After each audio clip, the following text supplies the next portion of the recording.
Assalamualaikum warahmatullahi wabarakatuh. Masih bersama dengan saya Kristianti di sini. Apa kabar kalian semua, sahabat-sahabatku, dimanapun kalian berada? Mudah-mudahan kalian semua dalam keadaan sehat dan tentunya dalam lindungan Allah Subhanahu Wa Taala. Sahabat-sahabatku yang dirahmati Allah, video kali ini saya akan bercerita. Ini adalah bagian dari kisah perjalanan hijrah saya, kisah dari perjalanan saya dengan sahabat saya. Sahabat-sahabatku yang dimuliakan Allah, kisah ini berawal setelah saya lulus SMA. Saya bertemu dengan seorang pemuda, sebut saja namanya Anton. Pemuda ini periang, humble, dan sangat ramah, setia kawannya tinggi, dan di kalangan teman-temannya pemuda ini sangat disegani. Sahabat-sahabatku yang dirahmati Allah, awal pertemanan kami ketika saya bermain di rumah sahabat saya di kawasan UGM. Di situ banyak tempat kos-kosan anak-anak mahasiswa. Di situ adalah salah satu rumah sahabat saya SMA. Di situ saya bermain dan ini adalah awal mula saya berkenalan dengan Anton. Singkat cerita, sahabat-sahabatku yang dirahmati Allah, kami saling mempunyai rasa ketertarikan. Saya tertarik dengan Anton ini dan Anton tertarik dengan saya. Akhirnya kami menjalin hubungan sebagai sepasang kekasih. Sahabat-sahabatku yang dirahmati Allah, sungguh luar biasa. Saya mengenal Anton ini, dia sangat royal kepada teman-temannya, dia sangat humble dan dia anak yang periang, disegani, dan tampaknya dia adalah seorang pemuda yang sangat-sangat disegani di daerah situ. Ternyata usut punya usut, setelah beberapa bulan saya menjalin hubungan dengan si Anton ini, ternyata dia adalah anak orang terpandang, anak bisa disebut segala apa yang ada pada diri seorang pria ada pada diri Anton. Ketampanan, kaya, dan dia adalah pemuda yang sangat disegani, dihormati. Bahkan dia royal terhadap teman-temannya dan semua kebaikan ada pada diri Anton. Sahabat-sahabatku yang dirahmati Allah, banyak hal yang menarik pada diri Anton yang membuat saya tertarik dan mulai mengenal dia lebih dekat lagi. Tapi semua itu sungguh membuat saya tidak sedikit pun terbersit di dalam hati saya kalau Anton ini ada satu kekurangan. Setiap kali kami bertemu,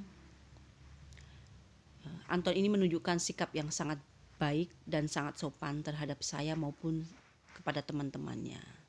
Sahabat-sahabatku yang dirahmati Allah, pada suatu hari saya bertemu dengan Anton di salah satu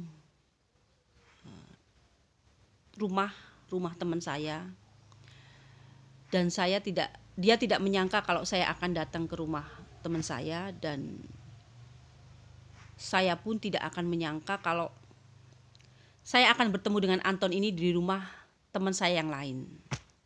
Lalu apa yang terjadi, sahabat-sahabatku? Ternyata dari situ saya menemukan Anton ini menjadi sosok yang lain. Dia pada saat saya bertemu dengan dia di rumah sahabat saya ini, dia dalam kondisi minum minuman keras bersama teman-temannya. Lalu sedikit banyak saya menggali informasi dari sahabat-sahabat saya juga, dari sahabat-sahabat Anton juga. Ternyata setelah saya berhubungan dengan dia menjadi teman yang sangat dekat selama beberapa bulan, datang beberapa informasi kepada saya kalau Anton ini adalah preman, dia juga pemain narkoba, dia juga pemabuk, dia juga mungkin dibilang premannya daerah situ, dan berbagai informasi yang buruk ada pada diri Anton. Selama ini saya memandang dia adalah seorang pemuda yang mempunyai suatu kelebihan dan banyak kelebihan yang dimiliki dia yang tidak dimiliki oleh pemuda yang lain. Sahabat-sahabatku yang dirahmati Allah, tidak terbersit di dalam hati saya sedikit pun kalau Anton ini adalah pemuda yang ternyata mempunyai rekam jejak yang sungguh membuat saya kaget. Sahabat-sahabatku yang dirahmati Allah, semua itu tidak membuat saya surut, tidak membuat saya lalu saya mundur. Semua itu justru saya merasa bahwa Anton ini adalah seorang pemuda yang sempurna. Apa yang ada, kelebihan apa aja ada pada dirinya yang belum tentu diberikan kepada pemuda lain. Bagi saya Anton ini hanyalah salah satu orang yang belum menemukan jalan. Belum menemukan jalan kemana dia seharusnya dia kembali, seharusnya dia pulang. Sahabat-sahabatku yang dirahmati Allah, kami tetap menjalin pertemanan dan kami selayaknya sepasang kekasih yang saling mempertanyakan keberadaan kami, kesehatan kami, perhatian yang cukup satu dengan yang lain. Layaknya sepasang kekasih seperti orang lain, kami saling mencintai tentunya, dan cukup lama kami menjadi teman yang sangat dekat, hampir setahun. Dan suatu hari, selama setahun itu kami adalah sepasang kekasih yang sangat menjaga hubungan kami dengan baik. Dan di kalangan teman-teman, Anton ini adalah pemuda yang sangat dihormati karena dia sangat support kepada teman-temannya, banyak membantu teman-temannya, dan dia juga royal. Dia juga seorang mahasiswa di salah satu perguruan tinggi di swasta di Yogyakarta, dan dia sendiri adalah seorang pemuda yang sungguh luar biasa bagi saya. Hanya ada titik kelemahan di dalam diri Anton yang tidak bisa saya pungkiri. Sahabat-sahabatku yang dirahmati Allah, dengan berjalannya waktu, Anton ini tetap menjadi seorang pemuda yang mempunyai kekurangan bahwa dia adalah seorang preman juga. Walaupun dia orang yang terpandang, orang yang mempunyai kelebihan harta, tapi tidak menampik kalau dia juga seorang pemuda yang suka minum minuman keras, seorang pemuda yang suka juga dengan narkoba dan kehidupan malam. Dan suatu hari, sahabat-sahabatku yang dirahmati Allah, kejadian ini berawal dari ketika saya makan bersama. Kami makan di daerah UGM, di situ ada kantin dan kami makan bersama, dan Anton ini selalu membayar semua makanan yang kami makan. Dan suatu hari, entah kenapa Anton buru-buru dan dikatakan bahwa dia tidak bisa mengantar saya pulang, dan karena ada sesuatu hal yang sangat penting, lalu Anton ini meninggalkan saya dan saya disuruh naik taksi. Sahabat-sahabatku yang dirahmati Allah, ternyata dompet Anton ini ketinggalan di meja, dan refleks saya mengambil dompet itu lalu saya masukkan ke tas, dan saya berpikir bahwa esok harinya saya akan mengembalikan dompet tersebut, karena memang pada saat itu belum ada HP ya sahabat-sahabatku. Biarpun ada sahabat yang memang kelebihan harta atau disebut dengan orang kaya, memang pada saat itu belum ada HP. Jadi sekaya apapun orang belum mempunyai HP. Sahabat-sahabatku yang dirahmati Allah, singkat cerita, paginya saya berusaha menghubungi Anton lewat teman-temannya, tapi teman-temannya bilang kalau sudah beberapa hari ini Anton tidak ada di tempat, ada di tempat biasa dia nongkrong. Lalu sahabat-sahabatku yang dirahmati Allah, saya inisiatif untuk pergi ke rumahnya, ingin mengembalikan dompet tadi. Sahabat-sahabatku yang dirahmati Allah, saya bertanya kepada beberapa teman di mana rumahnya Anton, dan ternyata Anton ini rumahnya di daerah kawasan perumahan elit di Jalan Kaliurang.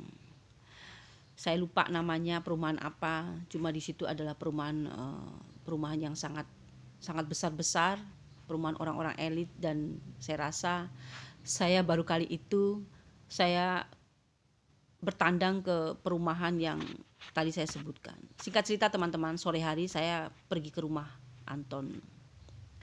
Waktu itu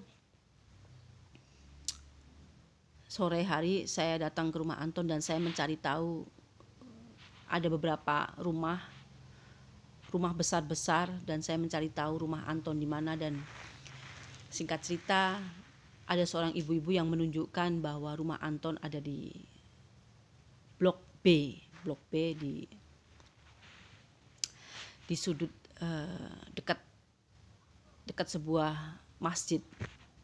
Sahabat-sahabatku yang dirahmati Allah, singkat cerita saya ke rumah Anton dan halamannya cukup luas. Di situ saya mendengar suara riuh seperti orang bertengkar. Lalu saya mencoba untuk mendekat dan saya melihat di depan mata kepala saya sendiri bahwa sosok seorang pria yang bernama Anton, yang saya kenal sebagai kekasih saya ini, sedang bertengkar dengan seorang bapak. Saya berpikir bahwa dia adalah orang tua Anton karena memang berada di rumah Anton. Mereka bertengkar dengan hebat dan saya melihat sangat terkejut sekali. Anton memukul pria tersebut dan pria itu jatuh tersungkur. Pria itu cukup berumur, sahabat-sahabatku yang dirahmati Allah, mungkin sekitar umur 50-an ya. Dan saya sangat kaget, saya sangat sedikit shock melihat pemandangan di depan mata saya bahwa Anton memukul seorang pria sampai terjatuh tersungkur. Saya sedikit mendekat, lalu rupanya keberadaan saya di halaman rumah tadi dilihat sama Anton, karena pertengkaran Anton dan seorang lelaki tadi yang sudah berumur itu ada di depan teras rumah. Jadi rumah itu dikelilingin tembok, teman-teman. Jadi mungkin kalau pertengkaran itu mungkin tetangga tidak sampai mendengar. Sahabat-sahabatku yang dirahmati Allah, Anton menoleh kepada saya, cukup kaget melihat saya ada di rumah beliau. Lalu saya bilang, Anton, saya datang ke sini, saya hanya ingin mengembalikan dompet kamu yang ketinggalan kemarin di meja di kantin di daerah UGM. Lalu Anton agak malu, perasaannya mungkin campur aduk ketika dia tidak menduga saya datang ke rumah dia dan menyaksikan pemandangan yang sungguh sangat tidak mengenakan. Saya mengembalikan dompet itu dan menyerahkan kepada Anton, lalu saya bilang kepada Anton, saya cukup terkejut dengan pemandangan yang barusan saya lihat dan saya rasa kayaknya pertemanan kita sudahan dulu. Saya bilang begitu, lalu saya pamit kepada Anton, saya pulang. Dan dalam langkah saya meninggalkan rumah Anton tadi, Anton mengejar saya dan dia mengatakan, maaf, kamu tadi melihat saya memukul ayah saya gitu. Saya cukup kaget ketika dia bilang ayah gitu. Lalu saya bilang kepada Anton, kamu adalah orang yang sombong. Dan saya tidak mau berteman dan dekat dengan orang yang sombong seperti kamu. Saya bilang gitu. Maksudnya apa? Dia bilang gitu. Lalu saya menjawab, pertama, kamu sombong kepada Allah. Kenapa saya bilang begitu? Kamu sombong karena kamu merasa bahwa diri kamu adalah orang yang hebat, orang yang tampan, orang yang berpendidikan, orang yang kaya, orang yang terpandang, orang yang disegani, tapi kamu sombong. Selama saya berteman dan dekat dengan kamu, pernahkah saya melihat kamu sholat? Tidak pernah. Kamu sombong kepada Allah, bahkan kamu seperti tidak membutuhkan Allah. Kedua, kamu sombong. Kamu sombong karena kamu lupa sebenarnya dari mana kamu berasal. dari siapa kamu dilahirkan dan siapa yang membesarkan kamu, memberi makan pada kamu. Lalu saya bilang, saya tidak mau berteman dan bersahabat, dan saya tidak mau dekat dengan orang yang sombong.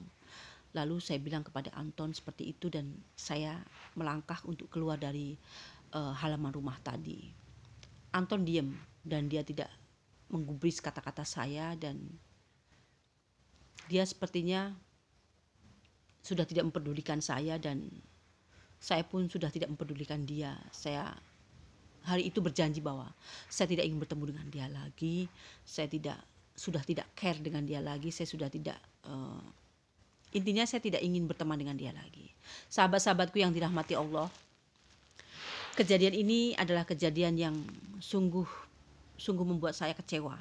Sungguh membuat saya merasa bahwa tidak seharusnya seorang anak memukul seorang ayah, dan kejadian itu adalah akhir dari pertemanan saya dengan Anton. Sahabat-sahabatku yang dirahmati Allah, selama beberapa bulan, hampir 2 bulan, saya tidak bertemu dengan Anton, dan Anton seperti menghilang dari kehidupan saya. Lalu suatu hari ada sahabat saya yang sakit keras, dan ada berita bahwa sahabat saya perempuan ini dirawat di rumah sakit Sarjito. Lalu saya bersepakat dengan teman-teman saya untuk menengok sahabat saya yang sakit keras ini. Sahabat-sahabatku yang dirahmati Allah, ketika berada di rumah sakit Sarjito, saya jam 2 berangkat bersama teman-teman, dan saya di sana lama. Kami menanyakan kabar sahabat saya yang sakit keras ini, lalu kami memberikan support kepada sahabat saya yang sakit ini.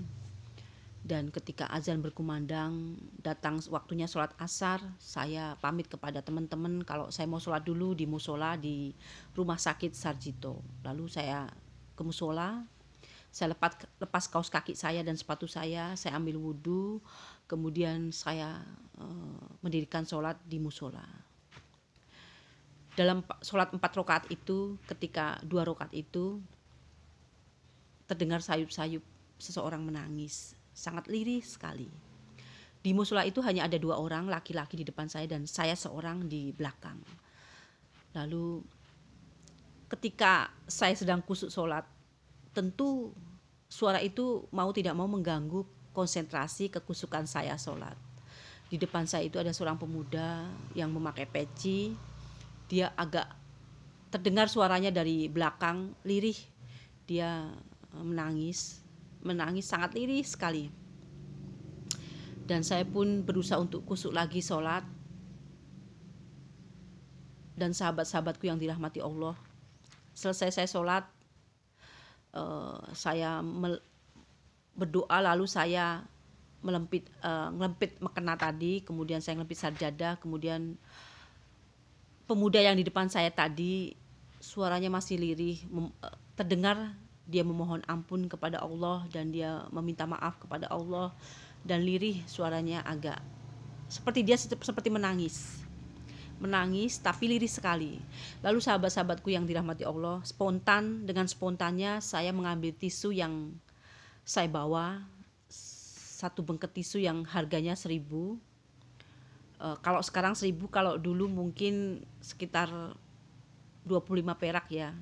Karena memang tisu itu sudah ada di tas saya, dan saya refleks spontan memberikan tisu itu kepada pemuda yang di depan saya. Saya berikan tisu itu, "Mas, ini ada tisu, barangkali Mas membutuhkan tisu ini, ambil aja." Lalu pemuda yang di depan saya tadi yang memakai baju kemeja putih dan peci, refleks dia menatap saya, melihat ke arah saya dan menerima tisu dari tangan saya, dan dia bilang terima kasih. Dan refleks kami saling menatap, kami saling memandang, dan saya terkejut sekali kalau pemuda yang tadi saya lihat itu adalah Anton. Sahabat-sahabatku yang dirahmati Allah, saya kaget, dia pun kaget, dan tiba-tiba dengan refleksnya dia memeluk saya. Dia memeluk saya. Saya merasa tidak enak karena memang di musola saat itu hanya ada seorang pemuda yang masih sholat, lalu Anton dengan saya. Dia memeluk saya merasa tidak nyaman gitu karena memang posisi kita ada di musola. Dia memeluk saya sambil dia menangis. Lalu saya bilang, saya melepaskan pelukannya. Lalu saya bilang ke dia, bertanya, kenapa kamu menangis dan kenapa kamu berada di sini? Lalu dia sedikit menceritakan bahwa ayahnya sudah meninggal beberapa bulan yang lalu, sekitar sebulan setengah yang lalu, dan dia sangat menyesal. Dan sekarang ibunya dirawat di rumah sakit Sarjito. Dan dia bilang kepada saya, di musola ini adalah pertama kali dia melakukan sholat. Dan pertama kali dia sholat itu adalah hari pertama ibunya masuk ke rumah sakit. Dan pertama kali dia sholat sekaligus dia bertobat kepada Allah bahwa dia akan mengenal Allah. Dia meminta ampun kepada Allah bahwa dia sudah mengacaukan keluarganya, bahwa dia sudah melawan orang tuanya, dan hingga membuat ibunya sakit keras, dan ayahnya meninggal. Secara tidak langsung dia ikut andil bahwa dia adalah anak yang sangat temperamental, anak yang melawan kepada orang tua, dan dibalik kelebihan yang Anton miliki yang tidak dimiliki oleh pemuda lain, Anton adalah sosok manusia yang lemah, manusia yang mempunyai kekurangan. Dan seperti yang saya bilang tadi bahwa saya menganggap Anton walaupun dia pemabuk, dia tukang judi, preman, dan segala macam kejahatan ada pada diri dia, saya menganggap Anton ini adalah sosok pemuda yang mempunyai banyak kelebihan yang tidak dimiliki oleh orang lain. Dan kekurangan dia hanyalah kekurangan dia belum menemukan, bagi saya dia adalah pemuda yang belum menemukan jalan kembali kepada Allah. Sahabat-sahabatku yang dirahmati Allah, pertemuan yang tidak terduga dan sangat-sangat membuat saya kaget, terkejut adalah pertemuan di musola tadi, di musola di rumah sakit Sarjito, bahwa Anton ini adalah kami pernah dekat, kami pernah menjalin hubungan, dan dia mengakui di musola tadi bahwa dia sudah bertobat, dia ingin bertobat kepada Allah, dan ini adalah pertama kali dia sholat, dan dia merasakan sesuatu yang lain. Dia merasa plong, dia merasa bahwa memang dia harus dekat kepada Allah. Dia meminta kepada Allah agar ibunya supaya sembuh. Lalu saya katakan kepada dia, dekatilah Allah,